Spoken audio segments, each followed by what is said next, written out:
com o Hora Extra desta quinta-feira, sempre com o quadro Sua Saúde, que é o momento que a gente fala um pouquinho sobre o nosso bem-estar. E hoje estou tendo o prazer de contar aqui com a presença do Dr. Lucas Proust, que é médico psiquiatra aqui da cidade de Canoinhas, e mais uma vez vem enaltecer e contribuir com o nosso trabalho aqui, né, trazendo aqui informações sobre saúde mental, que é algo que é incrível como tanta gente precisa, né, de cuidados em saúde mental. Hoje a gente vai falar sobre síndrome do pânico. Boa noite, doutor, seja bem-vindo. Boa noite, Ednei, obrigado pelo convite. Sobre saúde mental sempre tem coisa para falar. Todo mundo tem uma mente, todo mundo pode adoecer. Transtorno de pânico ou síndrome do pânico é uma condição muito prevalente, muito comum e que muda muito a vida da pessoa quando ela tem, e é uma condição que tem tratamento. E eu acho muito importante a gente ter esse espaço para poder falar. A gente consegue atingir um público muito grande aqui, com certeza. Tem gente que está ouvindo, ou tem ataque de pânico, ou já teve, ou vai ter, ou no mínimo conhece algumas pessoas que têm ataque de pânico. Doutor, é interessante também a gente, antes da gente falar do síndrome de pânico, pelo que o senhor falou, também as pessoas tendem a negligenciar, né, os problemas mentais, porque às vezes quando você corta um braço, né, tem um corte no braço, um corte na perna, um acidente, você corre para o PA, para o atendimento, porque você, né, está com aquela fratura exposta. Mas às vezes a tua mente pode estar muito mais doente que qualquer outra parte do corpo, né? E aí você acha que é normal ou que é só uma fase ou que vai passar, mas de repente você entra nesse labirinto que às vezes é muito difícil de voltar, que é o da síndrome do pânico.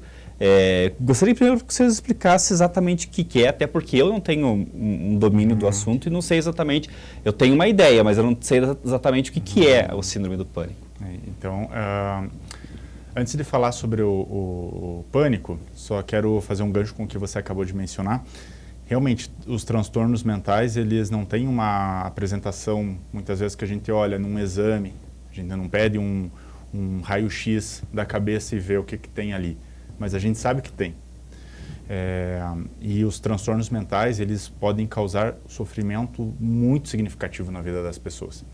Bem, transtorno de pânico é um deles, né? Tem pessoas com transtorno de pânico que não conseguem mais trabalhar, tem pessoas que não conseguem mais ir para a faculdade, ou que vão, só que às custas de muito sofrimento.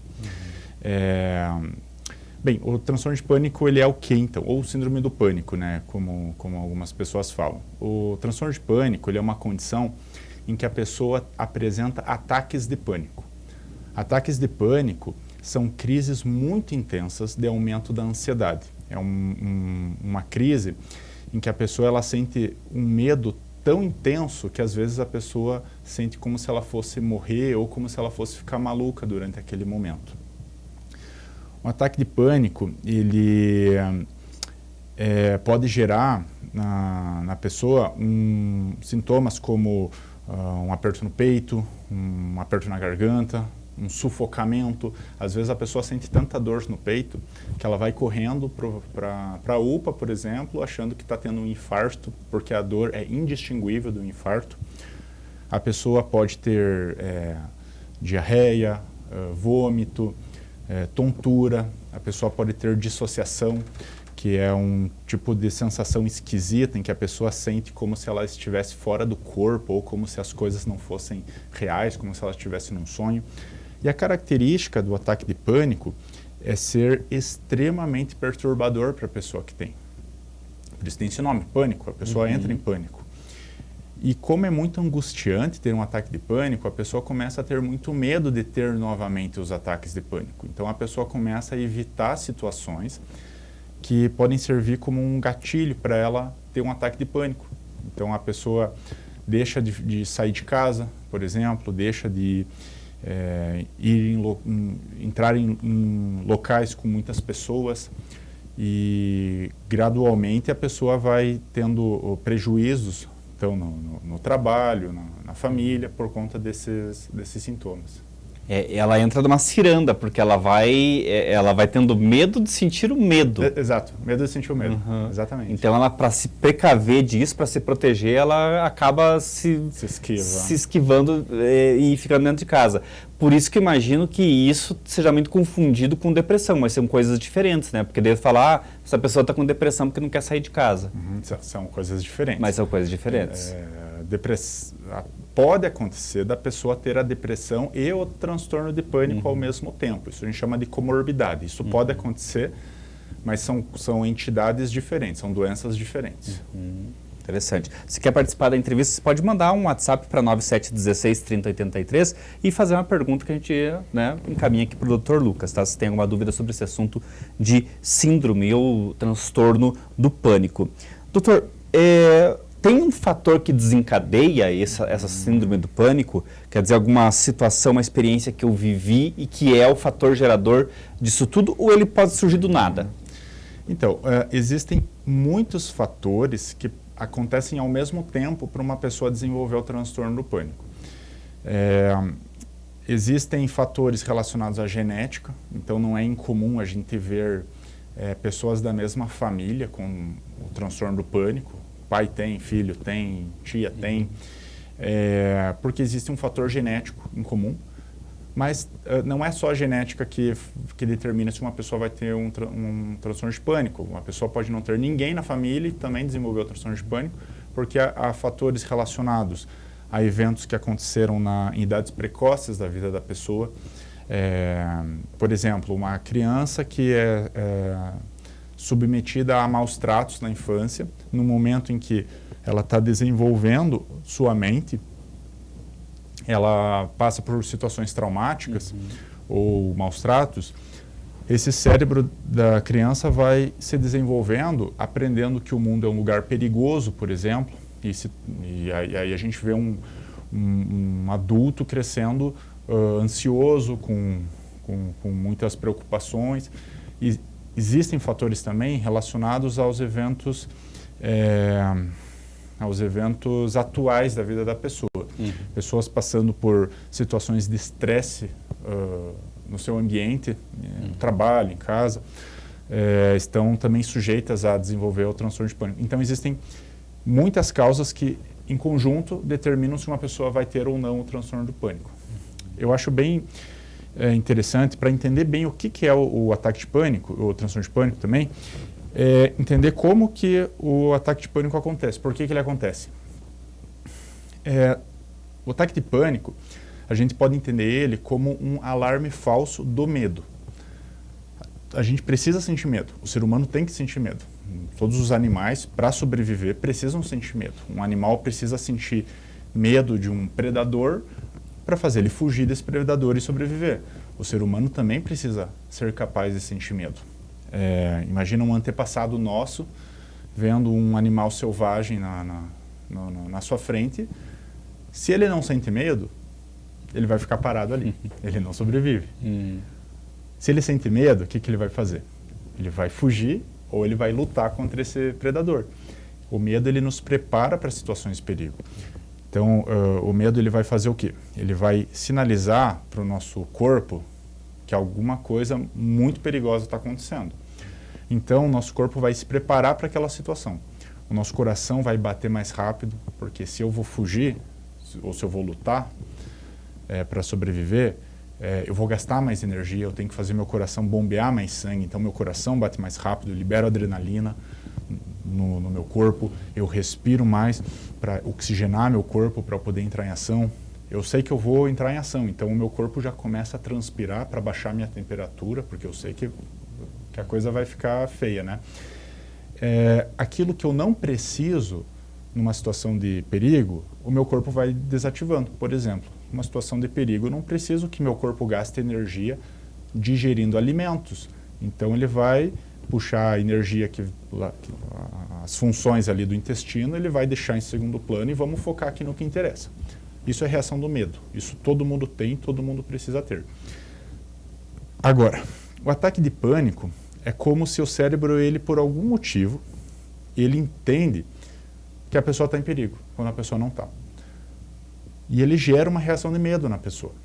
Só que é tão descontrolada essa reação de medo que é desesperador para a pessoa. A pessoa sente um medo tão intenso que ela acha que ela está morrendo, ou ela acha que está ficando maluca. E eu acho interessante entender a reação do medo para conseguir entender bem os sintomas do ataque do pânico. Porque o coração vai bater tão rápido, que é uma reação do medo que a gente tem, mas ele bate tão rápido, que a pessoa sente dor no peito. Ela sente o coração batendo, ela literalmente sente a batida do coração. E tudo acontece aqui, quer dizer, isso aqui tá mexendo com tudo. O cérebro controla o fio do cabelo até a ponta do pé. Inclusive, fantasia é uma situação que torna esse medo real para a pessoa, mas é uma fantasia. Isso. O cérebro, ele só diz assim para o corpo, nós vamos morrer. É isso que é o ataque de pânico. Agora, pensa assim, se meu coração tem que bater rápido quando estou numa situação de perigo, no ataque de pânico, ele vai bater muito mais rápido. A pessoa sente dor forte no peito, sente aperto na garganta, a pessoa sente às vezes que está infartando, a pessoa respira tão rápido, a gente tem que respirar mais numa situação de perigo, né?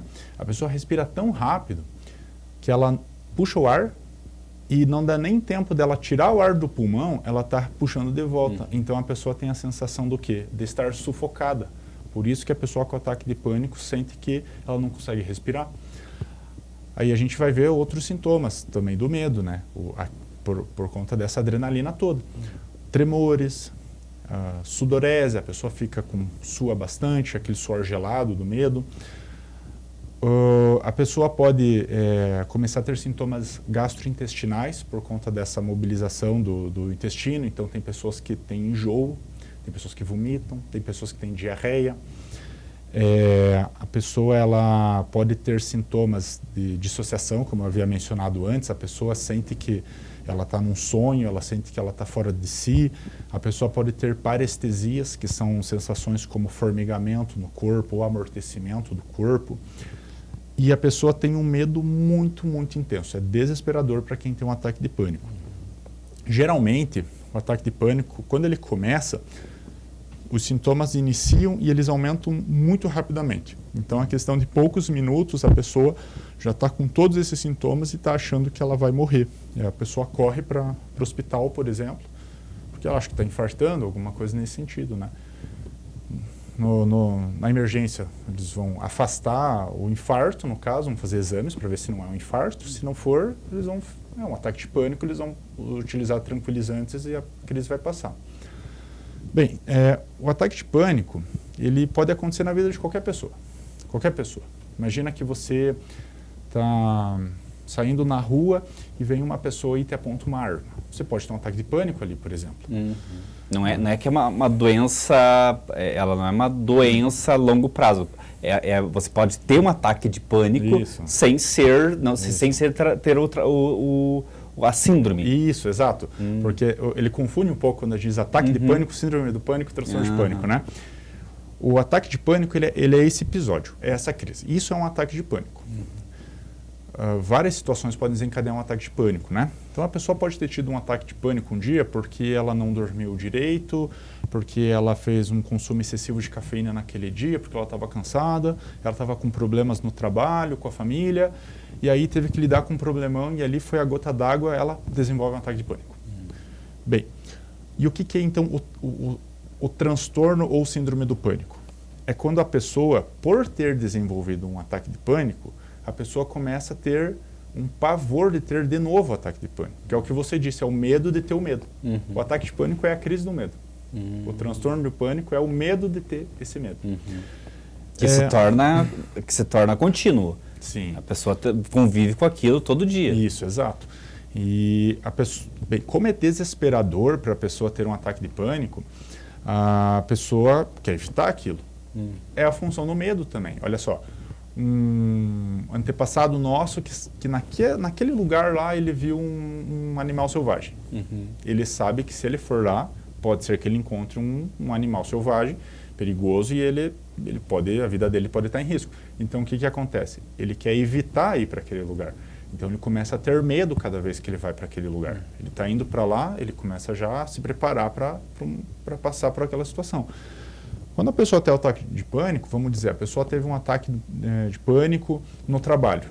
A pessoa começa a chegar perto do trabalho, ela começa já a ficar com medo, começa a ficar ansiosa, porque o cérebro interpreta, isso é uma coisa que foge ao controle da pessoa. Isso é um mecanismo cerebral. O cérebro entende assim, se eu quase morri lá, então lá é muito perigoso para mim. Então não quero ir lá de jeito nenhum. Só que a pessoa tem que ir, a vida tem que seguir. E a pessoa vai às custas de muito sofrimento. O Nilton está perguntando aqui, ele diz que o filho dele tá uma dificuldade de lidar com o filho porque ele não está querendo ir para a escola. Pode ser um caso de síndrome de pânico? Pode ser, Nilson, né? Isso. Nilson, pode ser. Não há como eu afirmar se ele tem ou não, né? Isso a gente teria que fazer uma avaliação para saber, mas pode ser. Porque o transtorno de pânico pode acontecer em crianças e adolescentes também. E olha só, a gente estava falando agora sobre esse medo da pessoa ir para um lugar que ela ficou muito ansiosa, né? Não é incomum adolescentes e crianças que tiveram crises em sala de aula começarem a ter uma recusa escolar, não querem mais ir para a escola. E a criança e o adolescente, eles têm uma dificuldade maior para falar o que eles estão sentindo, porque eles estão se desenvolvendo, o cérebro deles está se desenvolvendo, eles não falam como adultos, né? Mas às vezes é uma das causas de recusa escolar, sim, o transtorno de pânico. Falando em tratamento, doutor, qual que é o tratamento que é indicado nesses casos? Bem,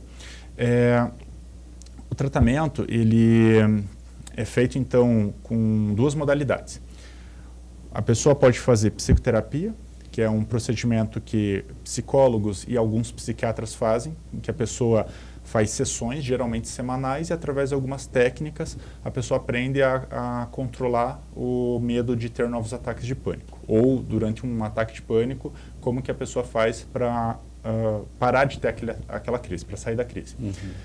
E outra forma de tratar, que é através de medicações. Ou a forma mais eficaz de tratamento, que é fazer um tratamento combinado, com a psicoterapia mais a medicação. A medicação, existem muitas dúvidas que as pessoas têm, e inclusive me parece que é uma das principais causas que leva a pessoa a atrasar a busca por ajuda, que são alguns mitos que existem sobre tratamento psiquiátrico, ou de que o remédio vai viciar, ou de que a pessoa vai ficar grogue, sedada, babando. Isso não tem nada a ver com o tratamento. Se a pessoa está tendo algum problema desse, tem que rever o tratamento porque não está adequado. O tratamento, em geral, ele é feito com algumas medicações que não têm potencial de viciar. É impossível viciar no tratamento para o transtorno de pânico.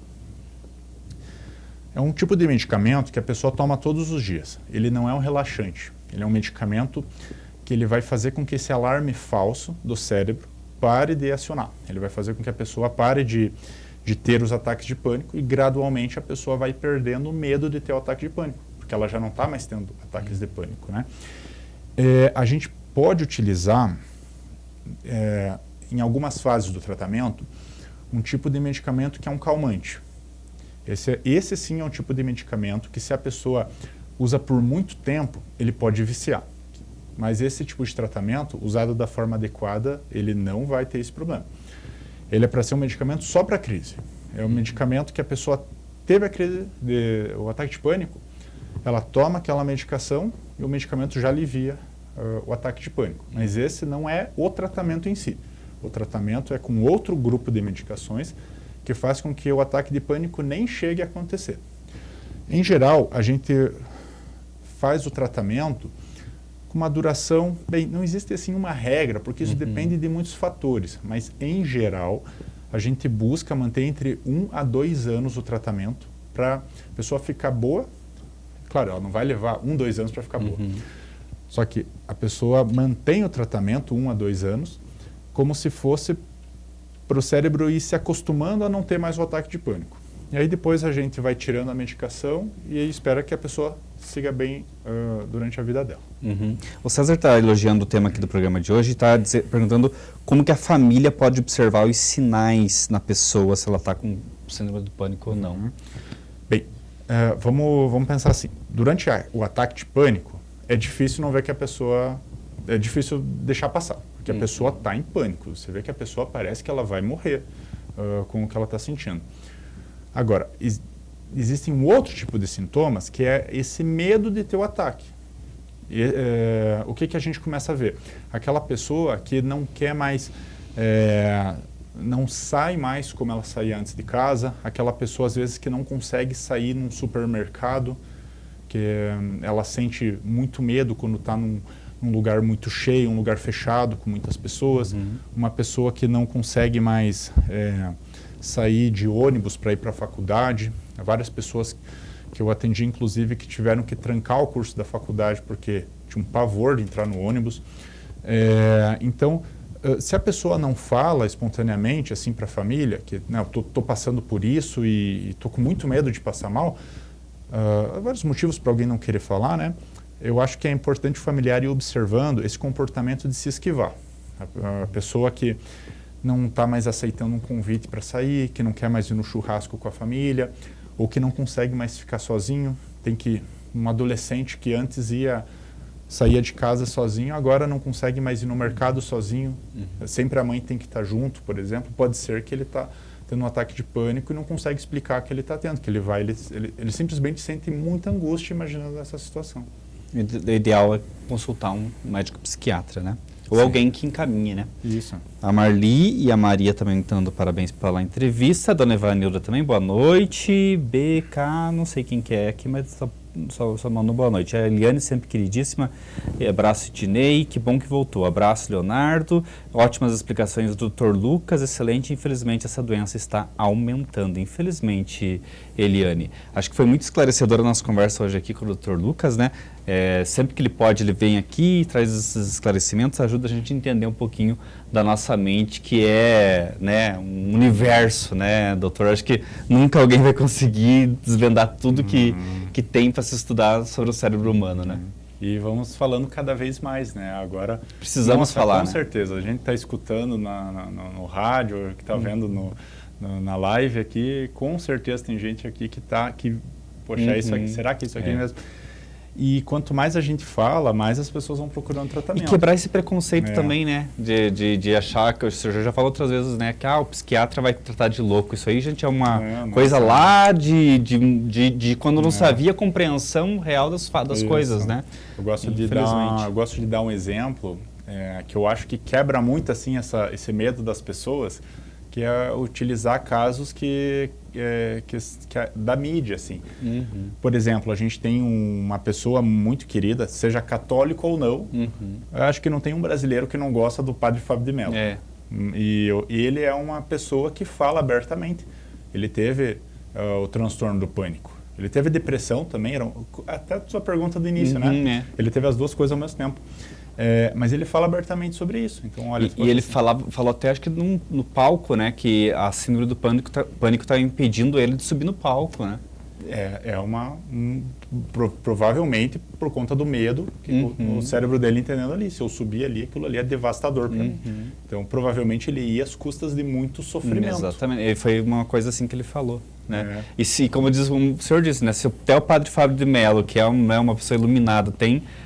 pode ter, imagina a gente, né, que aí somos meros mortais, né? Não que ele seja imortal, mas ele é uma pessoa... Eu já acompanhava ele muito tempo antes, quando ele nem era famoso, ele tinha um programinha, um programa pequeno, na Canção Nova, acho, e hoje ele, né, o padre mais famoso do país. Doutor, muito obrigado mais uma vez pela sua presença aqui, né? Só mais um comentário de um espectador que ele não quer se identificar, só colocou iniciais ali. Tive pânico e consegui me curar lendo um livro de um psicólogo brasileiro. O livro se chama Vencendo o Pânico Sem Drogas. Vale a pena dar uma olhada, obviamente sempre ideal procurar ajuda médica, né?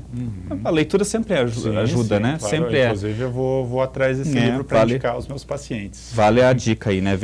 Vencendo o Pânico Sem Drogas. E a dona Evanilda também está dizendo que a entrevista foi muito esclarecedora, sempre bom saber mais sobre o assunto. Um beijo, dona Evanilda.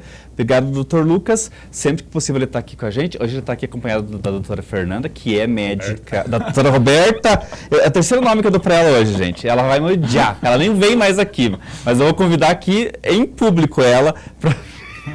vir participar do programa mais, em outra data. Doutora Roberta. Fica mais divertido. Fica mais divertido, né? Fica mais divertido. Ela vai dizer assim, bom dia, José, bom dia, Paulo, né? Vai também me zoar.